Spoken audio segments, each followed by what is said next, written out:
광야에서 시험을 받으시고 또 시험을 이기신 예수 그리스도께서는 이제 본격적으로 사역을 시작하십니다. 시작하시는 장소가 어디인가 보니 그 나라의 수도인 예루살렘이 아니에요.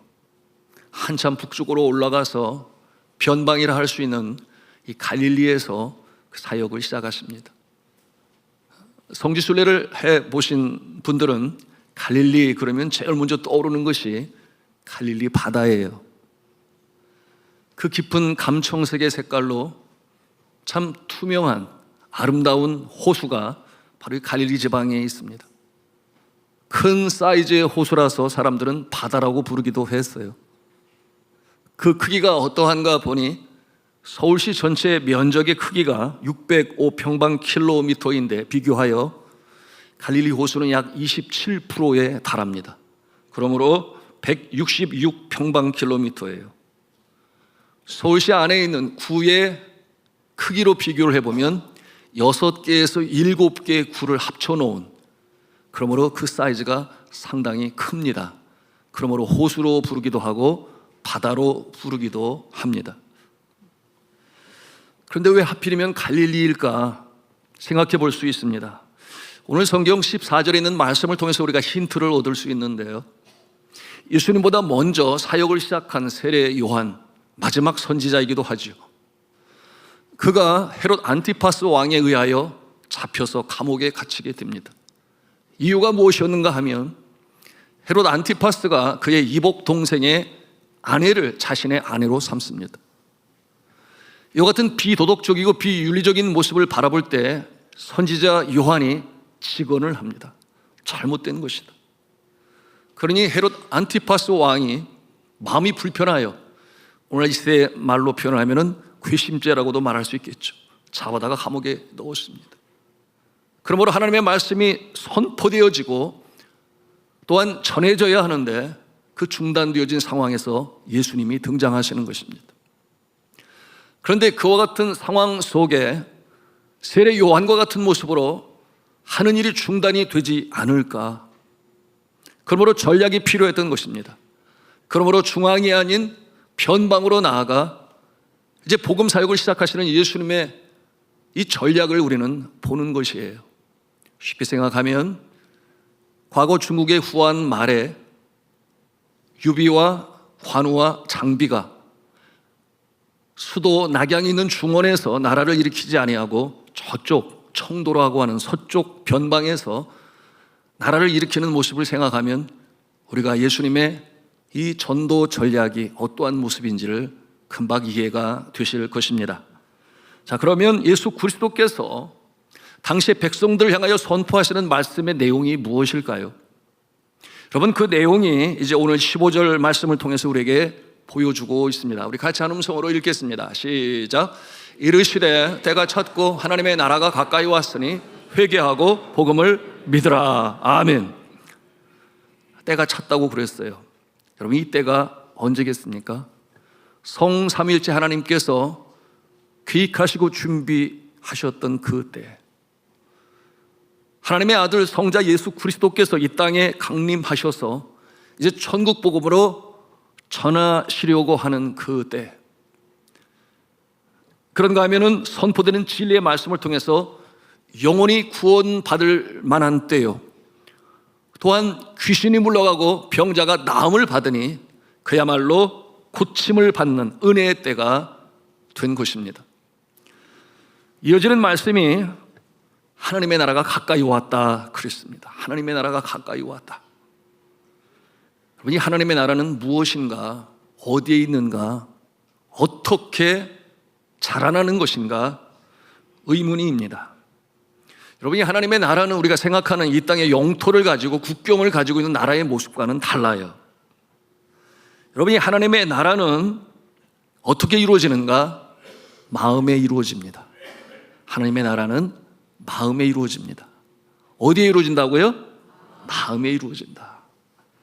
하나님을 온 우주 만물의 창조주로 믿고 내 영혼의 창조주로 믿고 또한 예수님을 내 영혼의 구세주로 믿고, 그런가 하면은 성령님을 내 삶의 보혜사, 즉 인도자로 믿는 자의 마음에 임하는 나라, 그 나라가 하나님의 나라인 것입니다.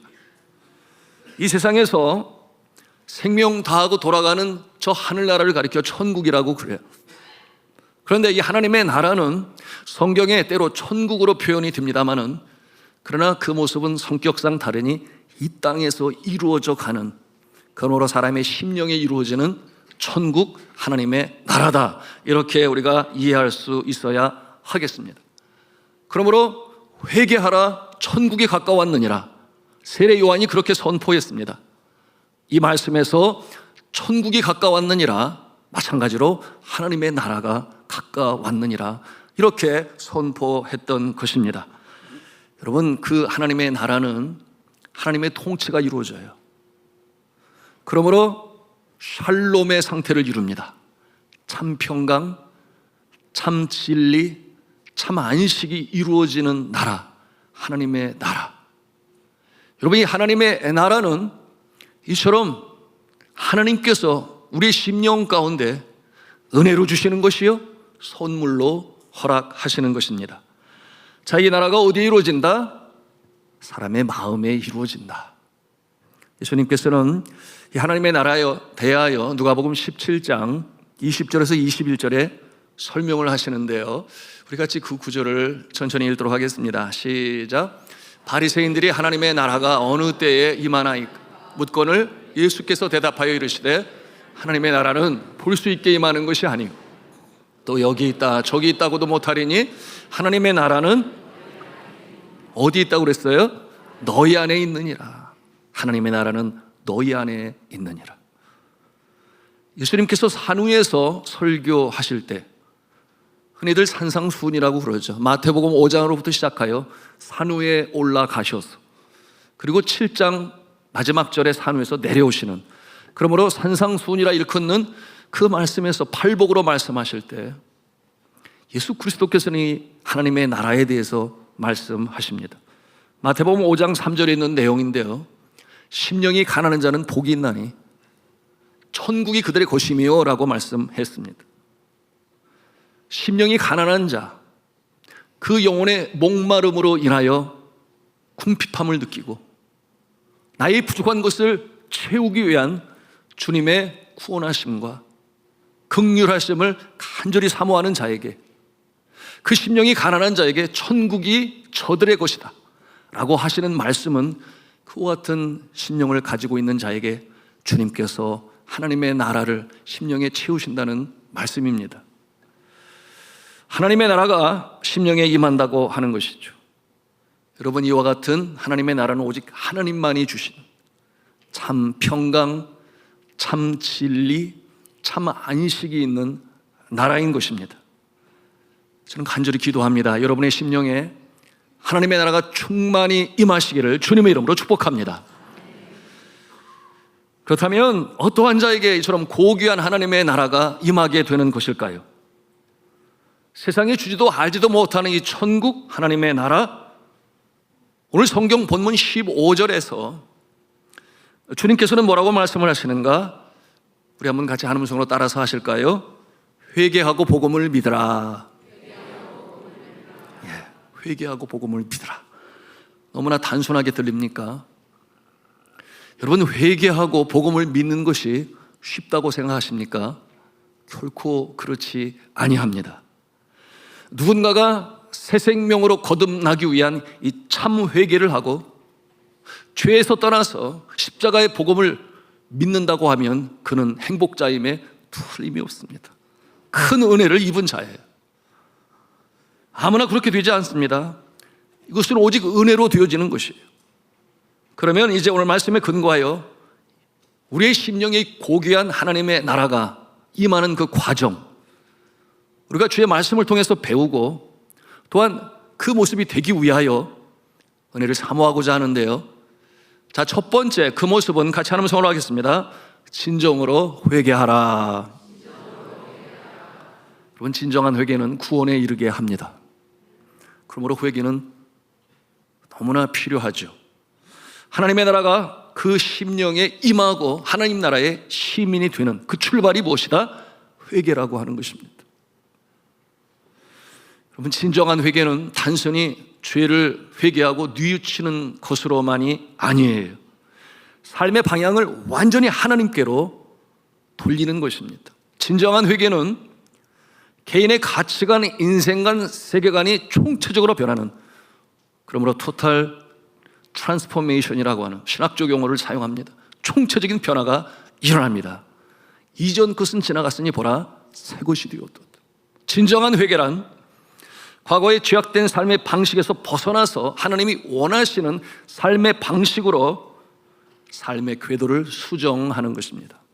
진정한 회개란 반드시 삶의 변화와 결단이 나타나게 되는데 행동으로 이어지게 되어 있습니다. 그러므로 열매를 보아 그 모습을 우리가 볼 수 있는 것입니다. 여러분, 참 회개가 있는 곳에 은혜가 임하고, 여러분, 이 은혜는 용서의 은혜예요. 또한 이 은혜가 임하는 곳에 부흥의 역사가 일어납니다. 이 부흥의 역사는 개인적으로 심령의 부흥이 일어나고, 공동적으로는 주님의 몸된 교회의 부흥과 성장의 역사가 나타납니다. 그 출발이 무엇이라고 그랬어요? 회개라고 그랬습니다. 여러분, 이 교회의 부흥은 병든 세상을 치유하고 또한 죄악된 문화를 변혁시키는 놀라운 역사를 일으킵니다. 이 모든 일의 출발의 지점이 회개에 있다. 회개함으로 이루어진다. 우리나라 과거에 큰 대부흥의 역사가 있었습니다. 그 모습은 1907년 평양 대부흥 운동이었어요. 여러분, 이 대부흥 운동이 일어났을 때 급하고 강한 성령의 역사가 나타나서 마치 불길처럼 전국 교회로 번져 나갔습니다. 여러분, 그 시작이 무엇이었는가? 회개였죠. 회개로 말미암아 이 부흥의 운동의 역사가 일어날 수 있었습니다. 서양 선교사들과 우리 한국 교회의 지도자들이 하나같이 감춰졌던 자신의 죄를 고백하고, 그 모습으로 인하여 성도들도 자신의 죄를 고백하고, 여러분, 그처럼 통에 자복 눈물로 주님 앞에 회개하는 가운데 성령의 불길이 그처럼 번져나갈 수가 있었던 것입니다. 여러분, 선교사들은 무엇을 회개하였는가? 이 땅에 와서 보니 이 대한민국에 살아가는 모습이 너무나 초췌하고, 그리고 이 술과 담배, 도박으로 인하여 그런가 하면은 아내를 귀히 여기지 아니하고 폭언과 폭설과 폭행을 하는 그와 같은 모습을 바라볼 때 한국 사람들을 향한 선교사들의 마음이, 사랑하는 마음은 있지만, 그러나 한편으로 무지한 한국 백성들을 무시한 죄를 그들은 고백하고 회개하였습니다. 또한 당시 이 한국, 대한민국, 하나님이 얼마나 사랑하시는지 영적인 토양이 완전히 옥토였습니다. 그러므로 선교사들이 와서 말씀을 전할 때 많은 사람들이 예수님을 구세주로 믿게 되었어요. 그러다 보니까 지나친 경쟁이 선교사들 사이에 있었습니다. 내가 이 역할을 해야 되고, 내가 이 지역을 해야 되고, 이 같은 지나친 경쟁을 고백하고 하나님 앞에 회개하였습니다. 그런가 하면은 한국의 교회 지도자 가운데, 여러분, 그 이름만 들어도 알 수 있습니다. 길선주 목사님. 길선주 목사님은 자신의 친구가 죽으면서 돈을 맡겼는데, 그 돈이 주어져야 할 홀로 된 미망인 그 부인에게 전달하지 아니하고 자신이 착복한 죄를 공개적으로 자백하고 회개했습니다. 그와 같은 모습을 통하여 회개의 불길이 그처럼 모든 사람들에게 번져나가기 시작했던 것이죠. 여러 가지 숨겨진 죄악들이 회개로 나타나게 되었는데요, 그 모습은 도박과 음행, 거짓과 술 취함 등을 회개하였습니다. 어떠한 여성도는 러일 전쟁 때 피난을 하다가 아기가 너무나 무겁다고 여긴 거예요. 아기를 안고 피난을 하다가는 내가 죽겠구나 생각을 하여 어머니로서는 차마 하지 말아야 할, 그러므로 이 아기를 싼 그 볼을 나무에 걸어놓고 그냥 피난을 와서 그것이 얼마나 가슴을 짓눌렀겠습니까?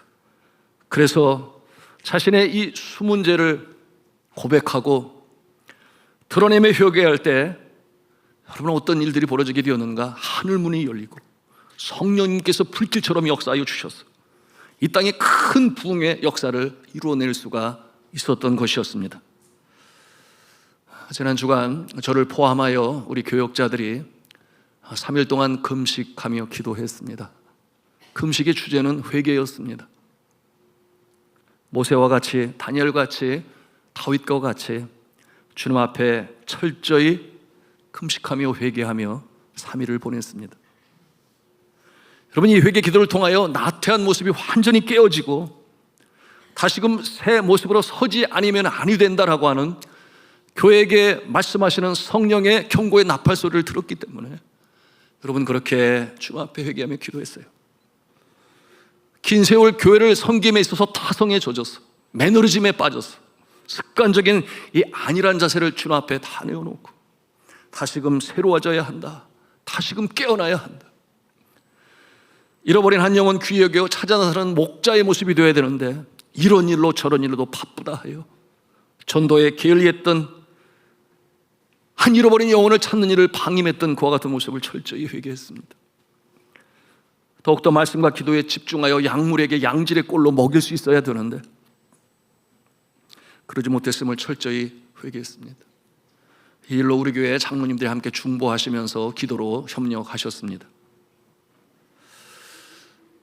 저는 근본 이 교역자들의 회개의 기도, 다시금 철저히 주님 앞에 자복하고 깨어나기 위한 이 기도는 우리 교회가 부흥을 이루는 일에 불쏘시개의 역할을 하였다고 믿습니다. 여러분, 이와 같은 모습을 통하여 우리 교회가 새로워지고 이 시대에 하나님께서 원하시는 일을 온전히 이루어가는 일에 여러분 회개함으로 다시금 새로워지는 놀라운 역사가 우리 교회 안에 나타날 수 있기를 주님의 이름으로 축복합니다. 자, 주 안에 사랑하는 성도 여러분, 참으로 그렇습니다. 우리 모두는 죄에서 자유함을 입기 위하여 회개해야 합니다.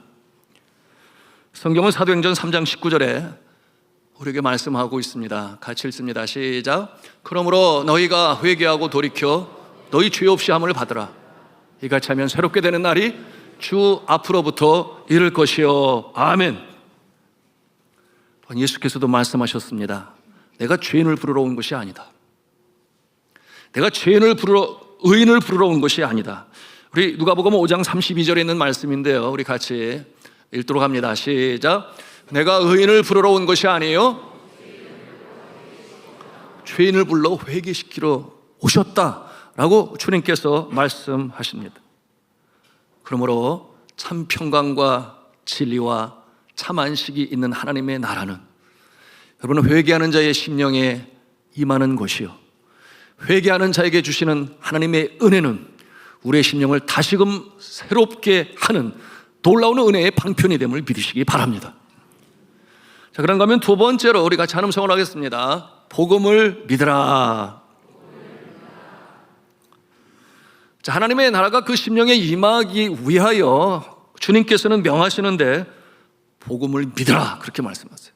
그런데 이 복음을 믿으라 하시면서 그 앞에 하나의 조건으로 제시하고 있는데 그게 뭐냐면 회개함으로 복음을 믿으라 이렇게 말씀하고 계세요.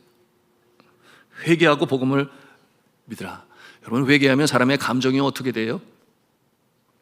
회개하면 자신의 지은 죄, 못난 성품, 약점과 단점을 성령께서 보여주세요. 그리고 지은 죄악까지도 보여주시니 죄에 대하여 책망하시기 때문입니다. 어떠한 자에게 나타나는가? 회개하는 자의 심령이에요. 그래서 진정한 회개에 이르게 되면 그 마음은 가난한 마음이 됩니다. 겸손한 마음이 됩니다. 나의 추악한 모습이 드러나고 순간순간 나도 주체하지 못하는 이 변덕이 심한 나의 감정, 그리고 나도 어쩌지를 못하는 반복적인 습관, 끊어내고 싶은데 끊어내지 못하는 소위 중독이라고 하는 것이죠. 그러므로 내가 화평을 주러 온 것이 아니라 검을 주러 왔노라. 성령의 검으로 잘라낼 수 있어야 되는데 끊어낼 수 있어야 되는데, 여러분, 이와 같은 일이 회개를 통하여 우리에게 주시는 것입니다. 결국 회개할 때 우리의 마음은 가난한 심령이 되고, 가난한 심령은 겸손한 자가 되고, 어떠한 고백을 하겠어요? 하나님, 나는 내가 못합니다. 내 스스로 이와 같은 죄악을 끊어낼 수가 없습니다. 오직 나를 죄에서 구원하실 분은 예수 그리스도밖에 없습니다. 십자가의 보혈만이 나를 새롭게 하시는 줄로 믿습니다. 여러분, 이와 같은 믿음이 회개하는 자의 심령에 자연적으로 일어나는 것이에요. 그것이 바로 성령이 우리 안에 행하시는 모습인 것입니다. 그러므로 예수 그리스도께서 말씀하시는 거예요. 회개하고 복음을 믿으라. 그 전제 조건을 말씀하시는 것입니다. 우리 한번 같이 한 음성으로 따라서 하겠습니다. 참 회개는 참 믿음을 갖게 합니다. 예. 오늘 주님께서 그러므로 우리에게 회개하라고 말씀하시며 회개하고 복음을 믿으라고 말씀하시는 거예요. 자, 그러면 예수께서 믿으라고 하는 이 복음, 복음을 믿으라 그렇게 말씀하시는데, 이 복음은 무엇이겠습니까? 여러분, 그것은 나를 구원하시기 위해 값없이 베푸시는 성부 하나님의 사랑, 그리고 용서를 이루기 위하여 십자가에 달려 돌아가신 예수 그리스도의 한없는 은혜, 그리고 지금도 나를 보살피시고 인도하시며, 그리고 구원으로 깨닫게 하시는, 믿음을 갖게 하시는 성령님의 역사, 이것이 바로 복음인 것이에요. 여러분, 이 복음을 믿을 때 하나님의 나라가 임하게 되는 것입니다. 간단히 말씀드리면 하나님의 사랑, 예수님의 은혜, 그리고 성령님의 교통입니다. 이것이 복음인 것이에요. 저는 간절히 기도하며 축복합니다. 여러분들이 이 복음을 믿으심으로 말미암아 여러분의 심령에 하나님의 나라가 임하고, 여러분 세상이 주지도 알지도 못하는 하늘의 능력으로 살아가시기를 주님의 이름으로 축복합니다. 자, 세 번째로 우리 한 음성으로 하겠습니다. 부르심에 순종하며 따라야 합니다. 예수 그리스도께서 복음을 전하시기 위하여 제자들을 찾으십니다. 예수님은 3년의 공생애를 마치시고 다시금 하늘나라로 올라가실 분이에요. 그런데 하나님의 나라는 계속해서 확장되어져 나가야 하니 이제 그 사역을 위임할 제자를 찾으시고 부르시는 것입니다. 그런데 누구를 부르시나 보니까 이 갈릴리 해변에 예수님이 다니시면서 그 부르는 자들이 어부들이에요. 여러분, 직업에는 귀천이 없지만 어부는 어떠한 모습입니까? 아주 단순한 기술을 가지고 물고기를 잡아다가 팔고 생계를 유지하는 그 같은 직업을 가지고 있는 사람들입니다. 여러분, 이 어부는 저 배를, 노를 저을 줄 알고, 그리고 이제 그물을 던져서 고기를 잡을 줄 알면 되는 거예요. 단순한 기술이죠. 당시 고기 잡는 갈릴리 바다의 어부의 모습을 자료를 통해서 살펴보니까 그들은 낚시하는 것도 아니고, 그리고 오늘날 어부들이 하는 것처럼 뭐 저인만 그물을 아래까지 내려서 거두는 그런 모습도 아니고, 그러려면 기계가 필요하겠죠. 그래서 그 당시에 물고기를 잡는 모습이란 자신의 어깨에 이 그물을 올려놓고 그것을 이 호수 바다에 넓게 펼쳐서 던지는 거예요. 여러분 해보셨어요? 이걸 투망이라고 해요. 투망으로다가 물고기를 잡는 건데, 그래서 던진 다음에 그 그물 안에 있는 물고기들이 갇히게 되고 올려서 그 물고기를 잡는 것입니다. 여러분, 이와 같은 모습으로 물고기를 잡는 모습은 그렇게 머리를 많이 쓰고, 그런가 하면은 연구하고 분석을 하고, 그리고 전할 때에 잘 알아들을 수 있도록 전하는 이 선생님, 복음을 전하는 자, 그 모습하고는 너무나 거리가 먼 모습 아니겠습니까? 그런데 그럼에도 불구하고 예수 그리스도께서는 그처럼 단순한 기술로 생계를 유지하는 어부들을 부르시는 이유는 무엇일까? 여러분, 공통점이 있지 않겠습니까? 여러분, 어부는 물에서 무엇을 잡아요? 물고기를 잡아요. 그런데 주님의 제자는 뭐를 잡아요? 사람을 잡아요. 그 말을 해놓고 보니까 좀 어조가 좀 그렇네. 어부는 물고기를 잡고, 그리고 주님의 제자는 사람을 잡는데, 여러분 이 원어의 뜻에 보면 사람을 낚는, 이 낚는이라고 하는 건 없어요. 이것은 글자 그대로입니다. 진리의 그물망에 들어온 그와 같은 영혼, 진리의 말씀으로 깨닫게 하고 하나님을 창조주로 했음을 구세주로 믿는 그 모습으로 인하여 죽었던 생명이 새 생명으로 살아나는 일에 쓰임받는 존재가 바로 주님의 제자들인 것입니다. 그 주님께서 이 제자들을 찾고 부르시는 것입니다. 여러분, 그 시대에 이 제자들을 선정하는 것은 선생님의 권한이었어요. 그래서 예수님이 찾고 선정하시는 것인데 오늘날은 어때요? 반대죠. 그래서 제자가 스승을 선택합니다. 저 교수님 밑에 가서 공부를 하면 더 앞서가는 학문을 배울 수 있어, 또는 기술을 배울 수 있어. 그래서 공부 열심히 하고 또 원하는 대학, 원하는 과에 원하는 교수를 생각하며 찾아갑니다. 그런데 예수님 당시에는 그러지 아니했어요. 여러분, 이와 같은 모습은 우리가 중국 무술 영화를 보면 금방 알 수 있지 않겠습니까? 예, 무술의 고수를, 그 이름을 듣고 나도 무술의 고수가 되어야지 찾아가지 않습니까? 그래서 그 스승이 있는 집 앞에 앉아서 기다리는 거예요. 스승이 불러줄 때까지 그 자리를 물러나지 않아요. 바람이 불고 비가 내리고 눈이 내려도 물러서지 아니해요. 여러분, 그럴 때 이제 스승이 등장하지 않습니까? 제가 지금 영화 얘기하는 거예요. 예, 스승이 등장을 해서 문을 열고 어떤 녀석인가 한번 좀 보자, 들어와 봐라, 뭐 이렇게 하는 모습을 볼 수 있는데, 그런데 여러분, 예수 그리스도께서 제자를 선정하는 모습이 비슷하다라고 하는 것입니다. 자, 갈릴리 해변을 거니실 때 예수님의 눈에 들어온 이 제자 후보자들, 제일 먼저 만난 제자 후보자는 누구였어요? 시몬과 안드레라고 그랬어요. 여러분, 시몬과 안드레는 어떤 관계예요? 형제라고 그랬어요. 자, 그런데 이 시몬은 누구예요? 베드로예요. 그렇습니다. 베드로는 예수님이 지어진 이름이요, 시몬은 베드로의 본명이었습니다. 자, 그리고 두 번째 예수님의 눈에 들어온 부름받은 자는 누구였습니까? 요한과 그리고 야고보였습니다. 여러분이 야고보와 요한은 어떤 관계예요? 주일학교 선생님이 하나도 안 계셔가지고 잘 답이 안 나오는 것 같은데, 여러분, 이 야고보와 요한은 형제였습니다. 그리고 그의 아버지가 세베대였어요. 그런데 그들이 주님을 따르는 데 있어서 우리가 유에서 보아야 할 반복적으로 등장하는 키워드가 있습니다. 여러분, 그것은 무엇이겠습니까? 버려두고 따르니라. 우리 한번 하는 성을 하겠습니다. 버려두고 따르니라. 시몬과 안드레는 주님이 부르시니 그물을 버려두고 예수님을 따랐다 그랬습니다.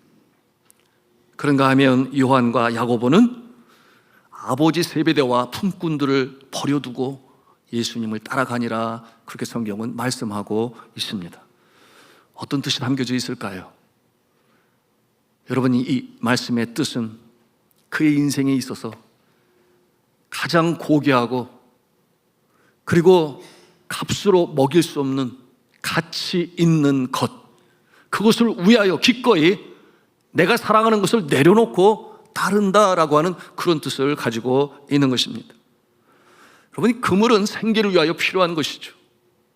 그런가 하면 아버지는 섬겨야 할 대상이며 동시에 아들이 유익을 받을 수 있는 존재가 또한 아버지인 것입니다. 예를 들어 유산을 물려줄 수 있지 않겠습니까? 삶의 경험과 조언을 또한 주실 수 있는 존재가 아버지 아니겠습니까? 그러면 실제로 이 아버지 세베대, 야고보와 요한의 아버지 세베대는 나름 업계에서는 부유한 존재였습니다. 그것을 어떻게 알 수 있는가? 오늘 말씀에도 나와 있어요. 세베대는 품꾼을 고용하였다 그랬습니다. 품꾼을 두고 물고기를 잡는다라고 하는 것은,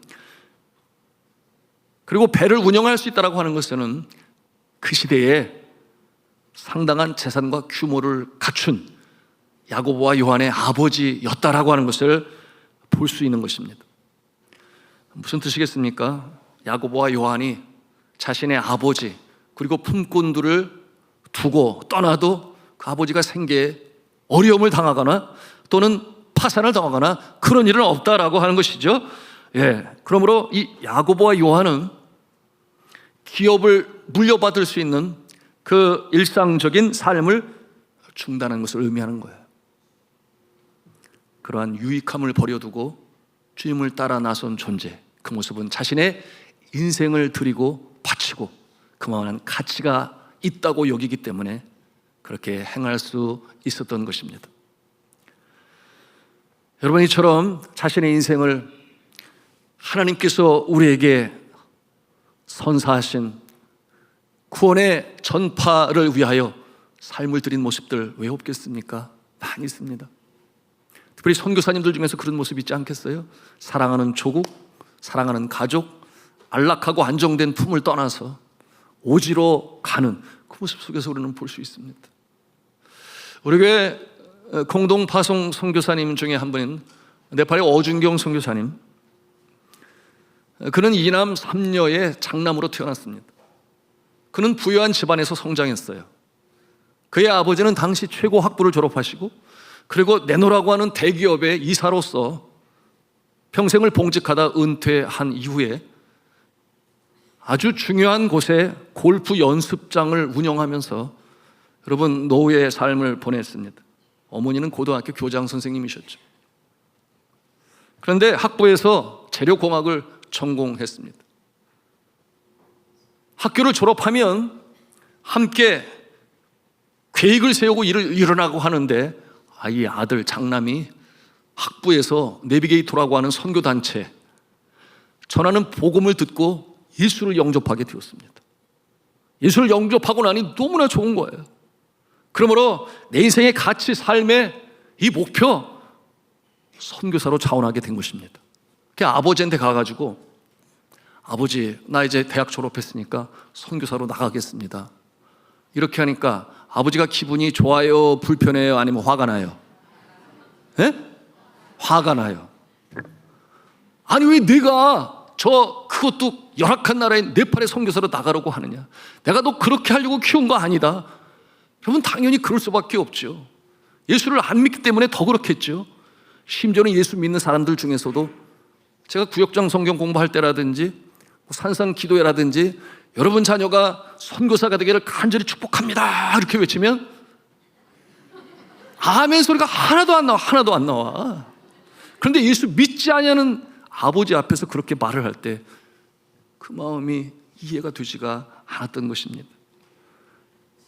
그러면서 그 아버지가 부하가 나서 뭐라고 말을 했는가 하면, 내가 내 한 입으로 두 말 하지 않는데 너 나가면, 선교사로 나가면 너에게 줄 유산은 하나도 없다. 너 그거 알고 반드시 알고 나가라. 그래서 나갔을까요? 안 나갔을까요? 당연히 나갔으니까 지금 제가 얘기를 하겠죠. 그 나가는데 이 아내와 결혼하고 첫 신혼여행지가 어디였는가? 네팔 선교지였어요. 그러니 그 헌신과 열심이 대단했던 거죠. 그런데 타국에서 복음을 전하면서 장남으로서 마음에 늘 부담이 되고 아픔이 되는 게 뭐겠습니까? 정작 나는 이 머나먼 땅에 와서 영혼들에게 복음을 전하고 있지만 정작 나의 어머니 아버지는 예수를 안 믿는 거예요. 그러니 그것이 기도 제목이 되고 항상 마음에 부담이 되고 하는 그런 모습으로 사역 감당했습니다. 하나님 앞에 기도하는 거죠. 하나님 아버지, 계기가 마련되게 해주세요. 제발 우리 엄마 아버지 예수 믿고 천당 가게 해주세요. 점점 더 연로해 가고 있는, 이렇게 간절히 기도하는데 하나님께서 소망을 주셨어요. 어떤 소망이냐 하면, 저럼 노여움에 쌓여있던 이 아버지가 점점 연로해져 가니까 무슨 생각을 갖게 되는가 하면, 그래도 장손은 있어야 되는데, 장남을 통해서 장손을 봐야 되는데, 그래서 불러서 한 얘기가 뭐냐 하면, 너희가 내가 예수 믿도록 그렇게 간절히 기도하는 건 내가 아는데 내가 한 가지 조건을 제시하마. 너와 내 아내가 아들을 낳아주면 장손을 보게 해주면 내가 엄마와 함께 교회에 나가겠다, 이렇게 약속을 하고 선포를 한 거예요. 그러니까 너무 감사하다, 한 조건이 생겼네. 우리 선교사님 부부가 그런 생각을 갖지 않을 수가 없었죠. 여러분, 그런데 내 마음대로 아들 낳고 딸 낳습니까? 여러분 확률은 50%예요? 반반이에요? 쉬울 것 같은데 의외로 쉽지 않습니다. 오늘날 이 시대에 딸이 더 인정을 받는 시대가 되었다고 하지만 여러분 그 아버지에게 그 가정에 이 아들은 너무나 소중한 거예요. 특별히 이 선교사님 부부에게는 어머니 아버지가 교회를 나가시겠다는데 아들을 낳아야지, 아들을 낳아야지. 그래서 이 부부가 함께 무슨 기도를 했겠어요? 아들 주세요, 아들 주세요, 아들 주세요. 여러분 쉽지 않다라고 하는 것이 제가 알고 있는 필리핀의 동료 선교사님이 자녀를 낳는데 딸만 둘을 낳았어요. 좋아요, 안 좋아요? 오늘날 이 시대는 좋아요. 그런데 딸만 둘 낳고 나니까 아들을 보고 싶은 마음이 생겼어요. 한국에 명의가 왔습니다. 소위 이 박정희 대통령 추치라고 하시는 분이라 여하튼 오게 되었는데 조언을 구하는 거, 어떻게 하면 아들을 낳을 수 있냐고. 그랬더니 추치가 하시는 말씀이 지성이 있어야 된다고. 그래서 밤새 간절히 기도하고 새벽에 거사를 치르면 아들을 얻을 수 있습니다. 그 얘기를 해준 거예요. 아마도 기도 많이 하라고 그런 것 같은데 여하튼 그래서 간절히 기도를 하고 새벽에 거사를 치르고 그래서 잉태를 하고 자녀를 낳게 되었는데 아들을 낳았을까요? 딸을 낳았을까요? 딸이 나왔어요. 또 세 번째 딸. 그리고 또 간절히 기도하고 또 네 번째 아들을 소망하며 임신을 하였는데 낳고 보니까 또 뭐가 나왔어요? 딸이 나왔어요. 여러분 근데 그 딸들이 지금 얼마나 효녀인지 기쁨이 되고 감사가 되고 있어요. 하나님의 선하신 뜻은 여러분 그 당시에는 잘 모르는 거예요. 여하튼 분명한 것은 아들을 주세요. 그래야 엄마 아빠가 교회를 나갑니다. 간절히 기도했는데 하나님께서 아들을 주셨어요. 할렐루야. 그 약속을 지킴으로 이 두 분이 교회를 나가게 되었고 예수를 믿게 되었으니 너무나 감사하고 너무나 좋은 거예요.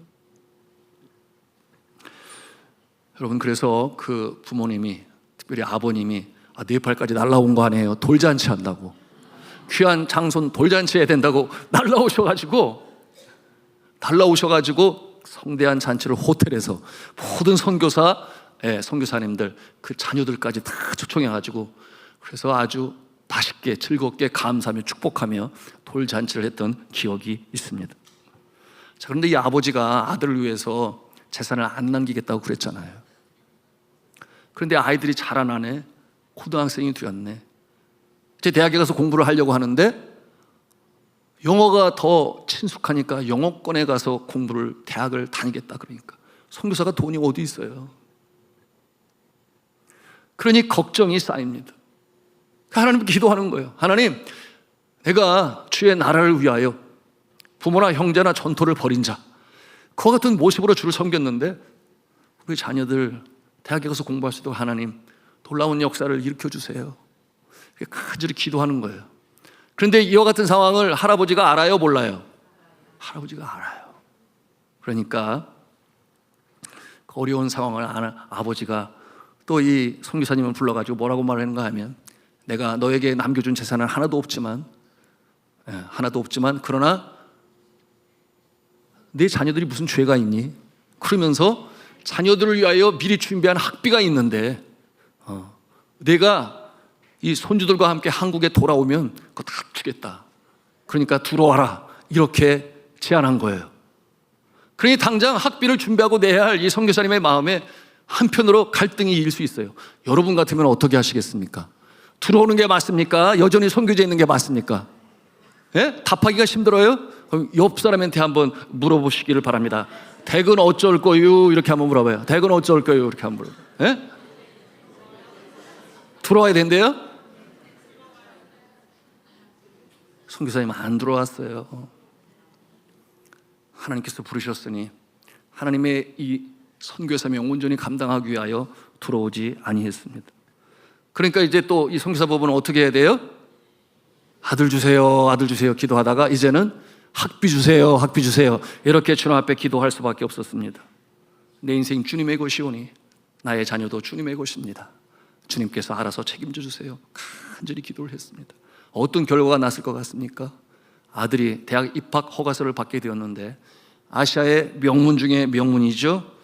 NUS라고 하는 National University of Singapore, 싱가포르 국립대학에 입학 허가서를 받게 되었는데 4년 동안 전액 장학금으로 돈 1전 한 푼 안 들이고 그 모든 과정 공부할 수 있도록 허가서를 받게 되었습니다. 할렐루야죠.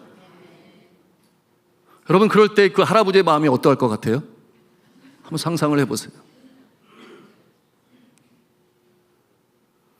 이제 또 딸이 대학 들어갈 때가 됐습니다. 그런데 또 기도하는 거예요. 하나님, 살아계신 하나님을 체험하게 해주세요. 그래서 아이오와에 있는 한 대학에 마찬가지로 4년 전액 장학금으로 받아서 공부를 하게 되었는데, 오늘 아침에 메시지를 주고받았어요. 지난 화요일 날 4년 졸업 잘했고 이미 금융기관에서 러브콜이 온 거죠. 취직이 보장되어 있는 그 모습이 되었습니다. 자, 할아버지의 마음이 어떨까요? 하나님은 살아계십니다. 그렇습니다. 그분의 마음에 그렇구나, 하나님의 부름을 받아서 사명을 이루고자 이렇게 사랑하는 고국과 가족의 품을 떠나서 그 사명 온전히 이루려고 하니까 하나님이 다 보장해 주시는구나, 내가 안 주어도 하나님이 주시는구나, 심지어는 그 자녀들까지도 하나님께서 책임지시는구나. 여러분, 그의 마음에 가진 것이라는 교만함이 깨어지고 겸손한 모습이 되고, 여러분, 그의 마음에는 그렇구나, 하나님은 살아계시는구나 하는 것을 이처럼 그의 삶 가까이 체험할 수 있었으니 이것이 하나님의 은혜인 것이에요. 자, 주 안에 사랑하는 성도 여러분, 우리 한번 같이 하나님 성원하겠습니다. 우리 하나님은 살아계십니다. 헌신하는 자에게 은혜와 능력을 주십니다. 아멘이에요. 네. 더 놀랍고 감동이 되는 것은 그 자녀들은 학비 없이 그렇게 공부하지만 그 아버지가 지금은 소천하셨습니다. 남겨놓은 것이 있지 않겠습니까? 자녀들의 학비. 여러분, 그 학비를 받아서 이 선교사님은 기도했습니다. 이거 어디다 쓰겠습니까?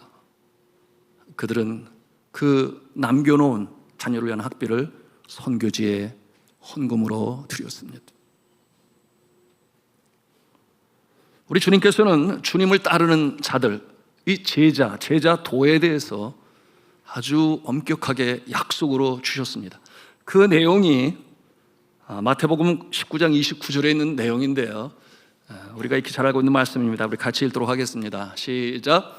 또 내 이름을 위하여 집이나 형제나 자매나 부모나 자식이나 전토를 벌인 자마다 여러 배를 받고 또 영생을 상속하리라. 아멘.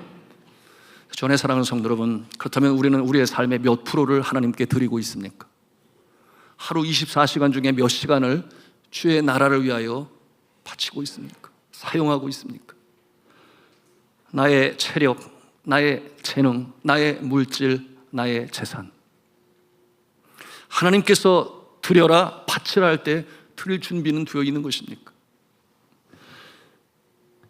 하나님께서 가장 기뻐하시는 선교와 전도, 그런가 하면 교회에서 진행되어지는 활동과 프로그램, 여러분, 그 일에 필요한 것 여러분은 기꺼이 옥합을 깨뜨려 주님 앞에 드릴 준비가 되어 있습니까?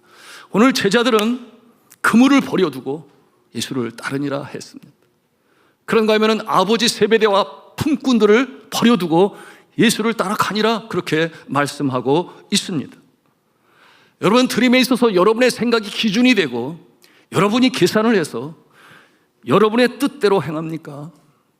보통 그럴 거예요. 그런데 우리 주님은 뭐라고 말씀을 하시는가? 마태복음 16장 24절에 있는 말씀인데, 누구든지 나를 따라오려거든, 우리 같이 읽겠습니다. 시작. 누구든지 나를 따라오려거든 자기를 부인하고 자기 십자가를 지고 나를 따를 것이니라. 아멘. 이 말씀에서 자기를 부인하고 라고 하는 뜻은 어떠한 뜻이겠습니까?